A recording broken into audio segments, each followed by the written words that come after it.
Good afternoon, good evening, good morning, everyone. My name is Paul Young. I'm going to walk you through return on investment capital. Here's my agenda. I'll talk about ROIC. I'll look at some key rankings. I'll talk a little bit more in depth around some of the challenges with ROIC, as well as other metrics in terms of the overall flow of data as part of managing your financial results. Here's a brief bio about myself. I have over 35 years in corporate finance. I've worked in roles from senior accounting to internal audit to financial analyst roles, as well as customer success management as part of driving financial solutions across industry and geography. So when we look at ratios in terms of things, one of the things you want to really understand is the relationship of your profitability to your capital structure. So ROIC is a very good ratio in terms of how you basically generate a profit basically based on your capital structure. And that includes both debt and equity. So like any organization, you're going to spend money, invest, whether that's your equity or whether it's your debt, to generate growth. And those growths come with profitability and other metrics, and you want to see if you're optimizing or in the most efficient way the resources. So this ROIC is just one ratio to kind of look at value creation.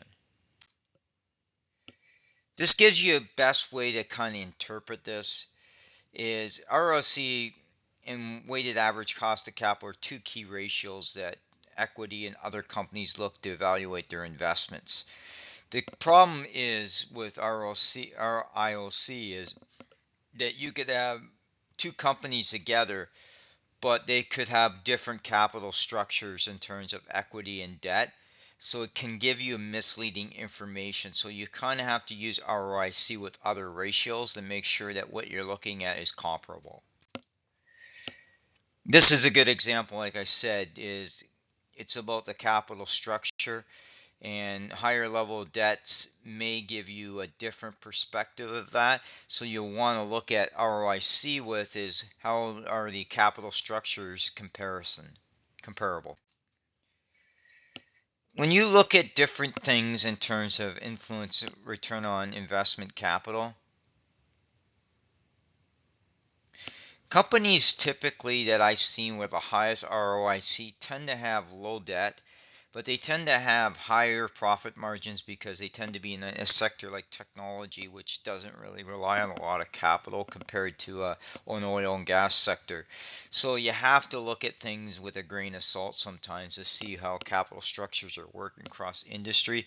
So when you compare ROIC, you sometimes compare it within the same industry as well as the overall market. So when we look at ROIC, it does relate to as well in terms of our optimal capital structure, and that's really balancing our debt and equity part of our financing and our equity of our cash flow and overall invested capital to look at what makes the most sense. And what you're looking at is there's financial risk with debt. So if you're a highly leveraged company, there's a lot more issues with your ability to do your debt coverage ratios. And that comes into play where you're looking at your weighted average cost of capital and versus your ROIC. So this kind of gives you an idea when you're comparing the two ratios, where you can see some influence on the debt impact. There's alternative methods, like I've always emphasized when I've talked to clients or when we worked with different business units, that not one ratio is going to drive your overall value creation. So you have to look at other things like return on asset, return on equity, economic value added. Each of these has their own challenges, but what you need to do is mirror what makes the most sense to your organization in terms of the capital being deployed and how it relates to the generation of profits and the overall shareholder value. This gives you a good example of the top ranking ROIC companies. And as you can see, the top four on this list, their top five are all technology, and they make the most sense because of the fact is their margins, their profitability, price earning ratios, and all that are significantly higher than other industries. This just basically talks a bit about, like, when I've worked with data and scenario planning, I work with a multitude of ratios and impacts in terms of what we're targeting, in terms of where we're at, where we need to be at, as part of working with ratios and working on closing that gap through proper scenario planning. I just want to highlight here as well is there's a distinct nature between a business unit versus a corporate unit. A business unit level typically can be a location, and those ratios don't always roll up all aspects of the balance sheet. So it's very difficult to basically look at certain ratios because the debt is not held at a business unit level and tends to be at a corporate level. So this kind of gives you an idea where certain things are comparable for each business unit because the data is captured. When you get at corporate level, we're rolling everything up, and therefore we're able to do more things around investment capital, free cash flow, because we're pulling everything together. In summary, basically, I've always said you need to establish the right metrics that drive the scorecards and dashboards, including the frequency. You also need to define the right metrics for the operational business units, allow for comparisons between them, because it's hard to compare. If you take a large branch, for example, that's got $3 million worth of sales versus a smaller branch, you may look at it that, but you can look at things and equate them based on employee, based on sales per day, based on other margins, and also customer segmentation. So it allows you to do more comparison so that when you're talking to business leaders, it gives you a little bit more insight. We also want to be able to have the right metrics for overhead departments, from marketing, customer support, that also roll up because they'll report in too as well in the management, as part of the overall metrics when they're deciding on their corporate quarterly or investment reporting. Corporate level metrics, again, you want to define them properly. You want to do comparisons between your competitors and your industry. And tying key metrics to compensation is becoming critical, and I'm seeing this with ESG metrics and other metrics around gross margins and sales as well.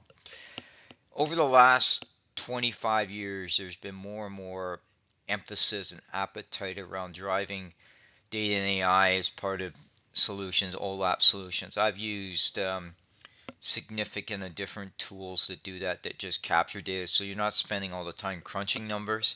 You're using the tools to pull the number together, and you're just running with the data, doing more analysis and more driving plans accordingly to make the necessary changes to align your metrics with your reforecast and your overall targets.